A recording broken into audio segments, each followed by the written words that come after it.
이번에는 중심 원리에 대해서 살펴보고자 합니다. 머리가 좀 아파요. 근데 이제 좀 중요한 걸 끊어서 갈 거라서 이 부분 좀 명확하게 해주시면 감사하겠습니다. 시험에 모두 다 너무나 중요한 것. 자, 중심 원리 다시 한번 적어보면은 지금 적을 건 요거예요. 여기 요거예요. 그러니까 여러분은 따로 적을 필요 없고 그냥 제가 그냥 떠드는 거예요. 자, 센트럴 도그마라고 그래요.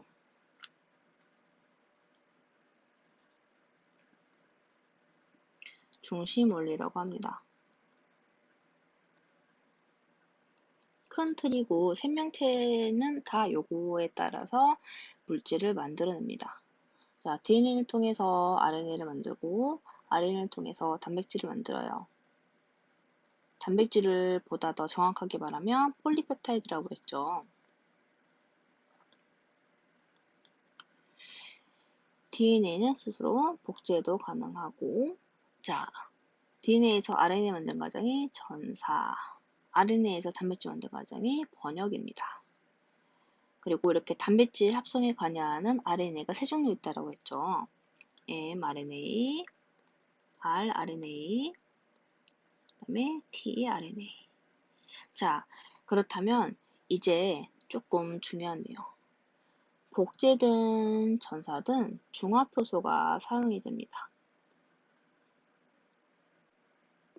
DNA는 DNA 중화효소가, 그러면 RNA는요, RNA 중화효소가 사용이 되는 거죠.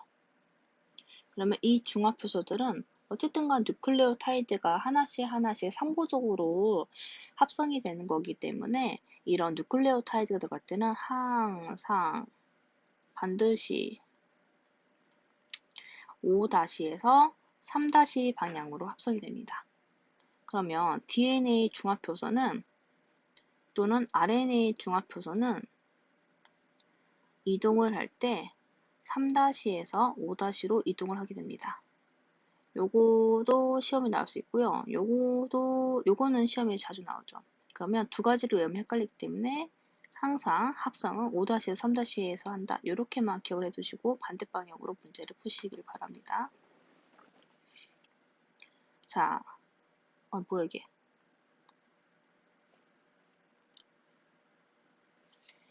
중심 원리 내용 한번 볼게요. DNA를 한 가닥을 주형으로 RNA를 만듭니다. 그러면 그 RNA 정보에 따라서 리보솜이 단백질을 합성하는 과정이에요. 통합과학에서 살펴봤죠? 그러면 이쁘게 정리된 거 한번 살펴볼게요. 자, DNA를 통해서 복제가 일어나기도 하고요. RNA를 만들고 단백질을 만듭니다. 이렇게 mRNA, RNA, rRNA, tRNA가 단백질 합성에 관여를 합니다. mRNA는 전령 RNA라고 해서 메신저 RNA, rRNA는 리보솜을 구성한다고 해서 리보조멀 RNA예요. 리보솜 한지 좀 오래됐잖아요. 리보솜은 막이 없고 rRNA와 단백질로만 구성이 되어 있어요. 그래서 대단위체와 소단위체로 구성이 된다고 그랬죠?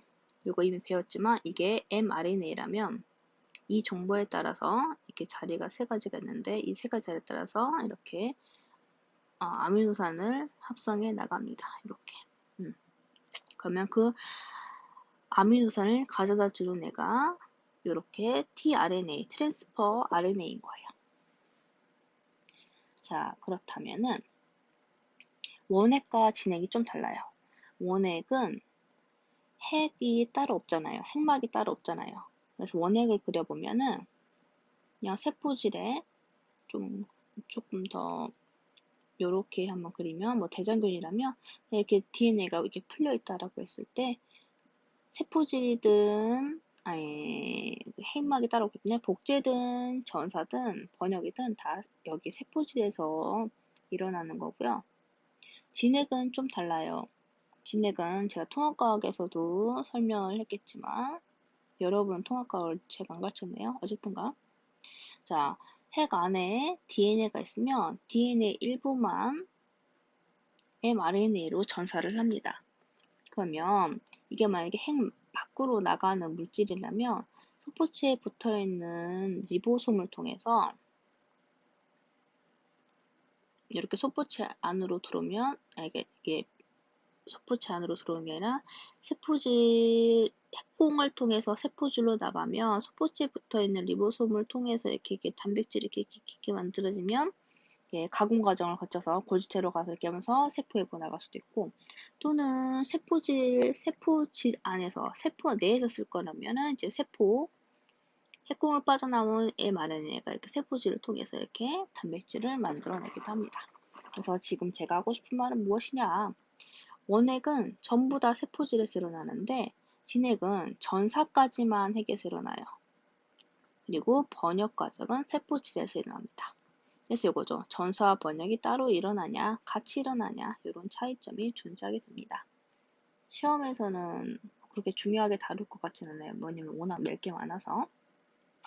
이제 또 다른 용어를 배우게 됩니다. 이거 너무나 중요한 것. 자, 요거를 굉장히 잘 하셔야 돼요. 자, 새로운 단어가 나와요. 코돈, 안티코돈, 트리플렛 코드라는 단어를 배우게 됩니다. 자, DNA 정보를 통해서 RNA를 만들고 RNA 정보를 통해서 아미노산이 하나씩 옮겨지게 되면서 합성이 돼가기 시작을 해요.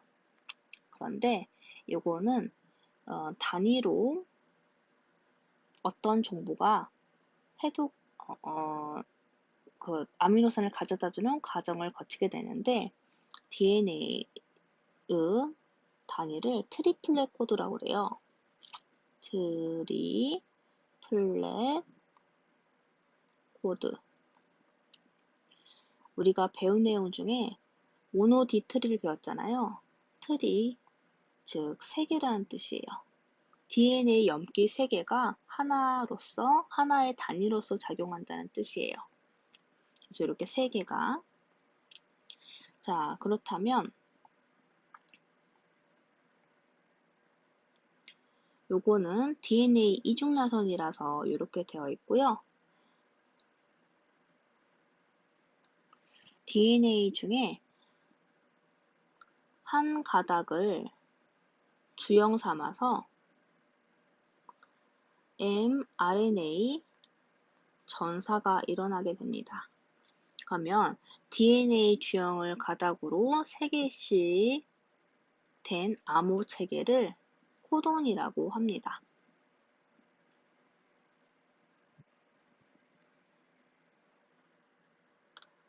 이 코드는 트리플렛 코드.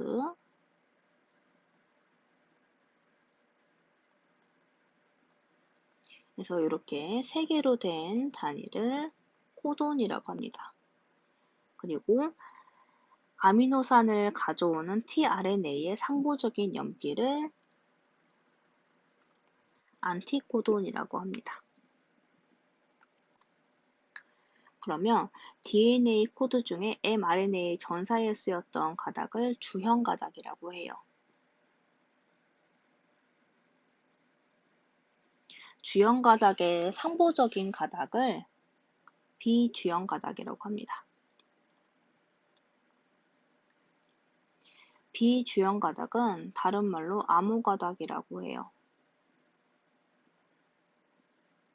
이 암호 가닥은 mRNA의 염기와 거의 흡사해요. 자, 요거 꼭 적어 놓으셔야 돼요.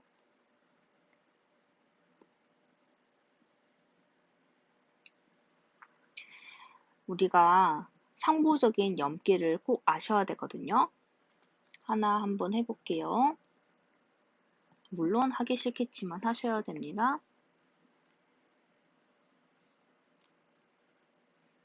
자, 제가 만약에 비주형 가닥을 알려줬어요.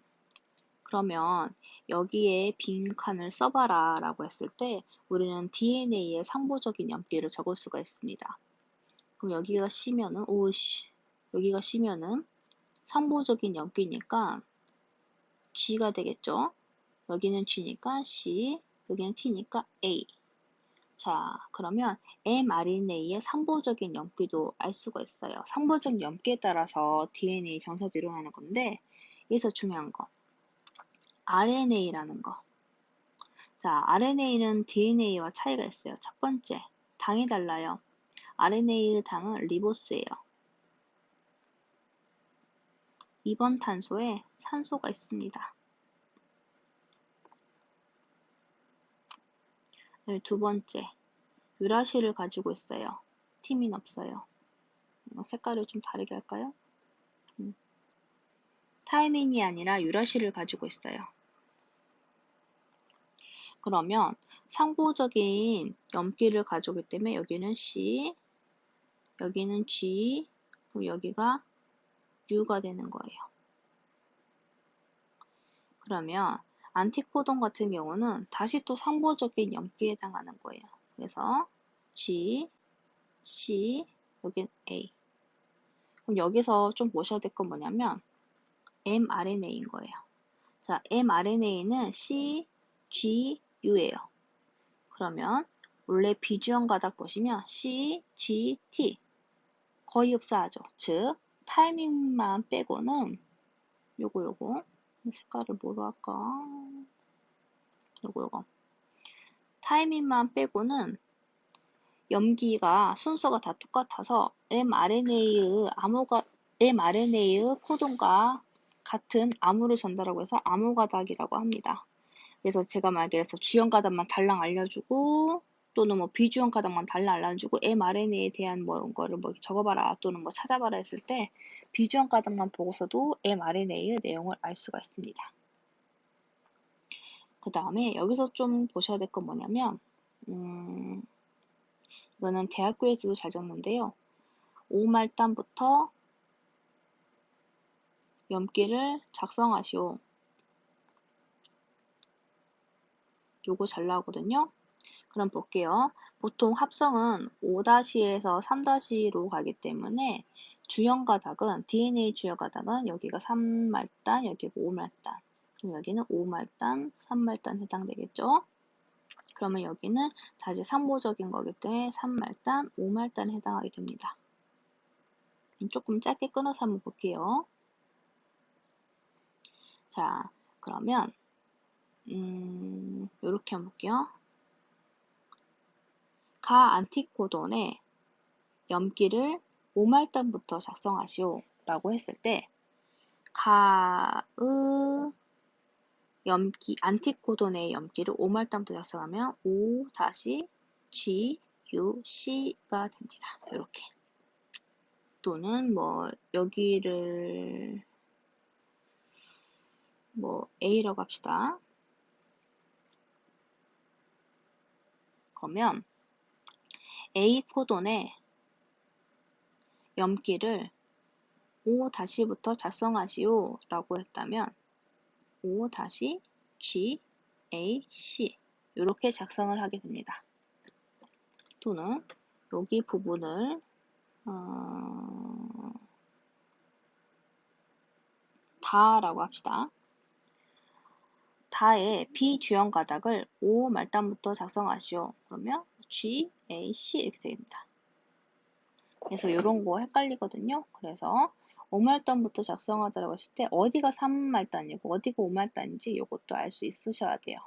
그러면 여기서 알 수 있는 기준이 되는 건 뭐냐면 기준이 되는 건 요거예요. mRNA 전사되는 거를 보셔야 돼요. mRNA 전사를 5-에서 3-잖아요. 항상. 그러면 이거 먼저 찾고 나머지 말단을 작성을 하시면 됩니다. 문제에서 DNA든 뭐 안티코돈이든 코돈이든 뭐 말단을 알려주면은 바로 쉽게 푸시면 되고요. 만약에 안 알려줬다.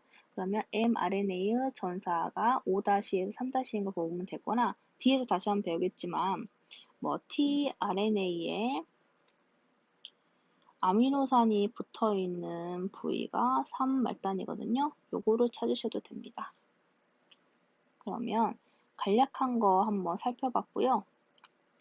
이 염기 3개를 단위로 해서 전사와 그 다음에 거기에 해당하는 아미노산을 tRNA가 가져오면서 이렇게 폴리펩타이드가 이렇게 만들어지게 됩니다. 그러면 그 폴리펩타이드가 효소일 수도 있고요, 호르몬일 수도 있고요, 항체일 수도 있고요, 뭐 등등등등 다양한 대사 물질에 쓰이게 되는 겁니다. 그러면서 생명체가 이제 대사를 이루면서 개체가 생존 또는 자손 번식에 관여하게 되는 겁니다. 그래서 이제 말 그대로 생명 현상을 할 수가 있는 거죠. 자, 그렇다면 이거를 밝혀내기까지 과정 한번 볼게요. 먼저 DNA 언어 트리플렛 코드. 자, 트리플렛 코드. 트리플렛 코드는 3개의 염기가 한 조를 이루어서 아미노스 증하는 DNA 유전 암호이다. 요거는 이제 밑줄 한번 쳐두시고요. 그럼 이거를 밝혀내기까지의 과정을 보면은, 자, 첫 번째. 여기에서 이제 우리가 알고 있는 지식은 뭐냐면, 아미노산은 총 20가지입니다. 그러면 염기 3개로 아미노산 20가지를 지정한다는 것을 알아내는 과정을 지금 살펴보고자 하는 거예요. 자, 첫 번째.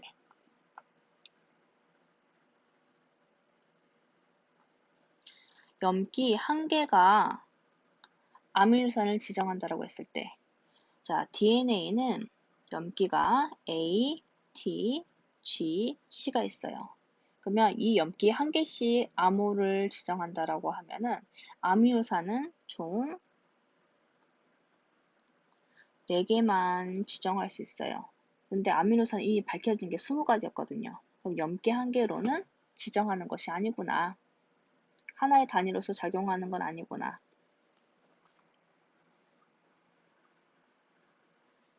자, 그러면 2개로 아미노산을 암호화한다라고 하면은 4의 2승이거든요. 이거 그냥 조금 더 쉽게 설명을 드리면 A, T, G, C가 있으면 각각 이렇게 확률이죠. A, T, G, C. A, A거나 AT거나 AG거나 AC거나 이런 식으로 이렇게. 자, 그러면 4의 2승이니까 16개예요. 그럼 16개면 아직도 아미노산 20가지니까 부족한 거잖아요. 그럼 2개의 염기로서 단위로 작용하는 건 아니구나. 그러면 이제 4의 3승. 3개로 작용했을 때. 여기서 다시 또 한번 이렇게 나뉘는 겁니다. 이렇게. A, T, G, C. 그러면 뭐 AGA, AGT 뭐 이런 식으로. 그러면 64개예요. 4의 3승이니까.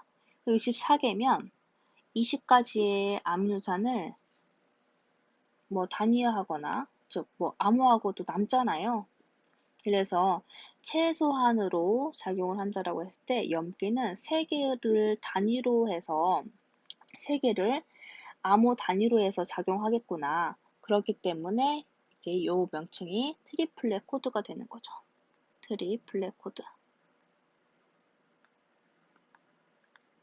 3개의 염기가 한 조가 되어 암호 단위를 형성한다.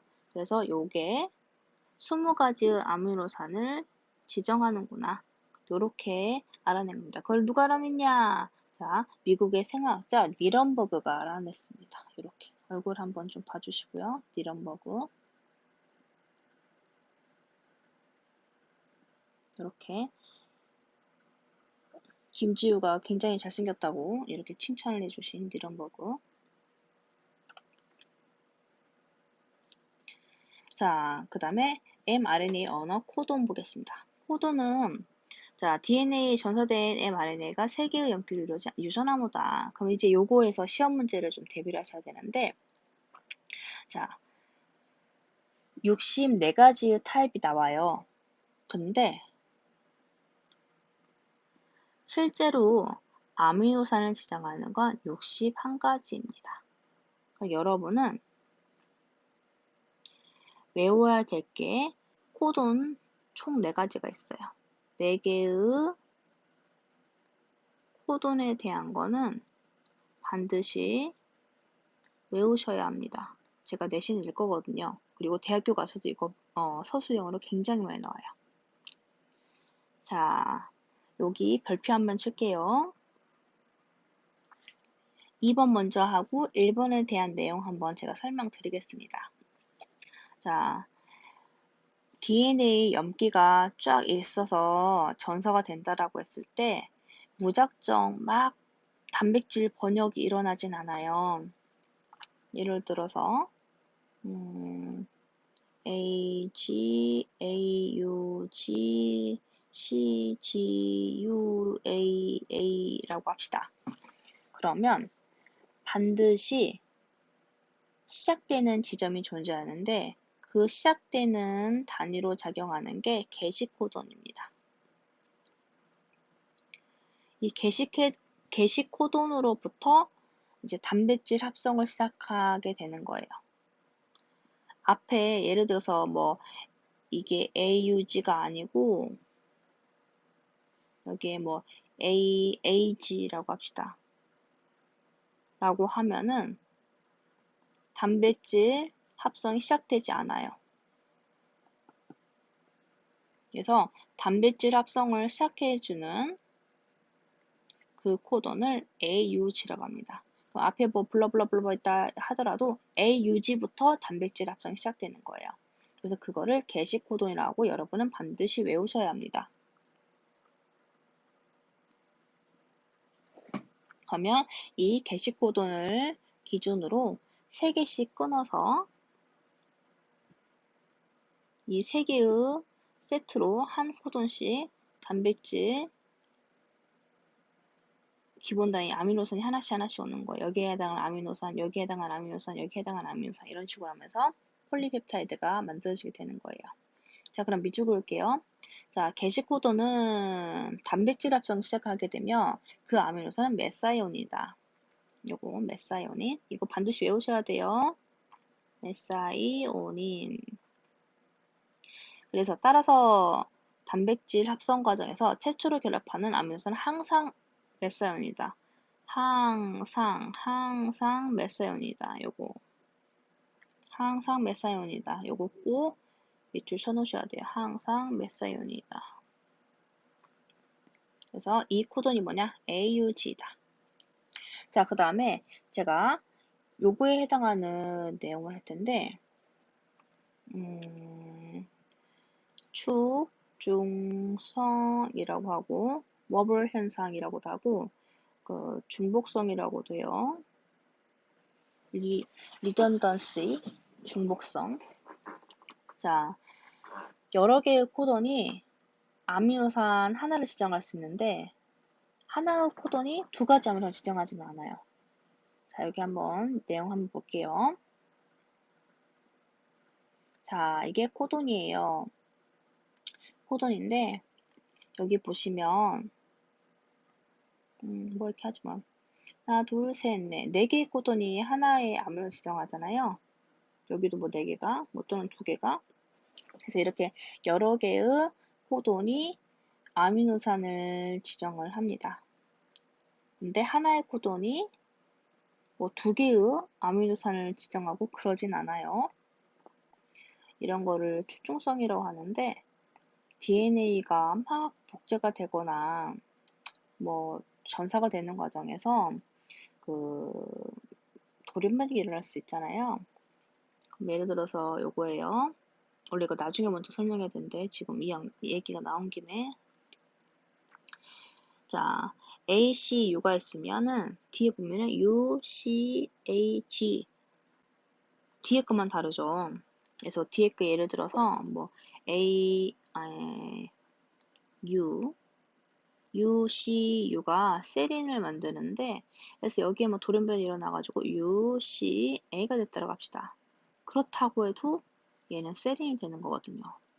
이런 것을 침묵 돌연변이라고 하는데 아이고 침물이 아니라 침묵. 그래서 좀 보완을 해주고자 이런 식으로 생명체계가 발달을 했습니다. 이런 건 시험에 나오진 않고요.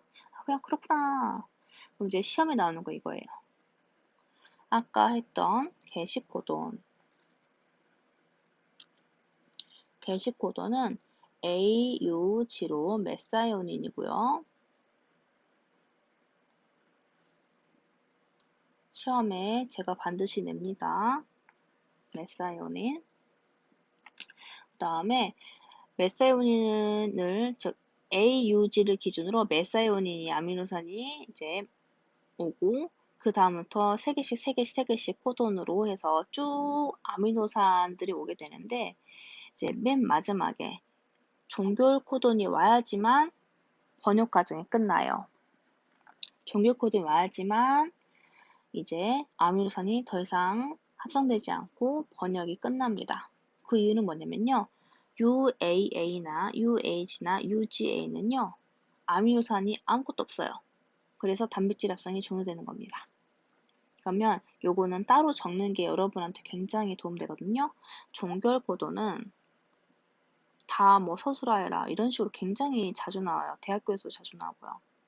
UAA, UAG, UGA 요거 꼭 따로 적어 놓으세요. 그래야지 머릿속에서 굉장히 오래 남거든요. 자, 따로 적으라는 이유가 뭐냐면요. UAA, UAG, UGA 이런 식으로 좀 기억을 해주시기 바랍니다. 이게 굉장히 머릿속에서 오래 남습니다. 이렇게 좀 기억을 해주세요. UAA, UAG, UGA 헷갈리면 이렇게 좀 기억을 해주셔도 굉장히 머릿속에서 오래 남기 때문에 시험을 충분히 잘 보실 수 있습니다.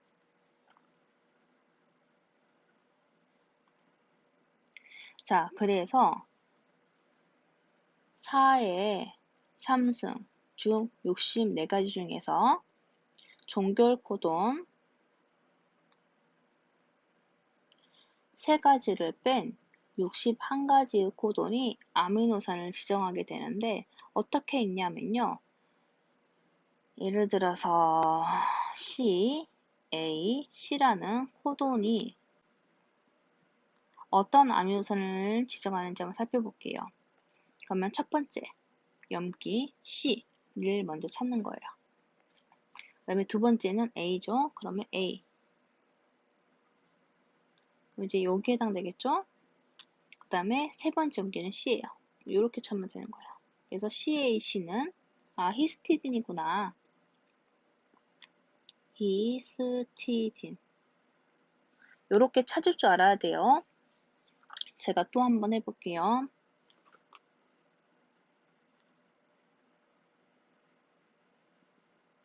자, GGA 한번 해볼게요. 첫 번째가 G예요. 첫 번째가 다른 색으로보다 첫 번째가 G.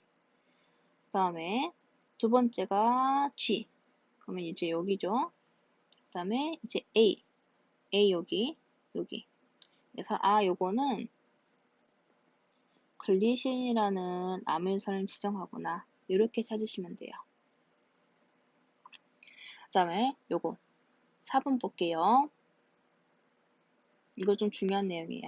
mRNA의 코드는 쉼표나 띄어쓰기가 없기 때문에 어디서부터 읽기 시작하냐에 따라서 내용이 전혀 다르게 읽힌다. 그러면 이제 요거 한번 볼 텐데 자, 요거 예시를 하나 들게요. AUG 다음에 CGU였어요. 그리고 뭐 AA, 뭐 A라고 합시다. 그런데 예를 들어서 돌연변이 일어나서 염기 하나가 없어져 버린 거예요. 아이고. 이렇게. 그러면 이제 단위가 어떻게 되냐면 이렇게 되는 거예요. CGA. 그 다음에 AA, 그 다음 이렇게. 그래서 완전 다르게 읽히게 되는 거예요.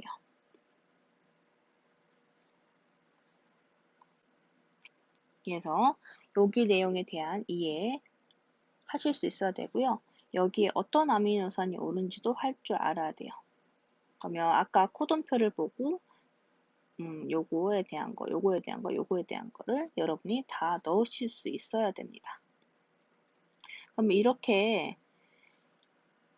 작동하는 건요. 여기 보시면 유전 암호는 세균에서 사람에 이르기까지 거의 모든 생명체에 동일하게 작용된다.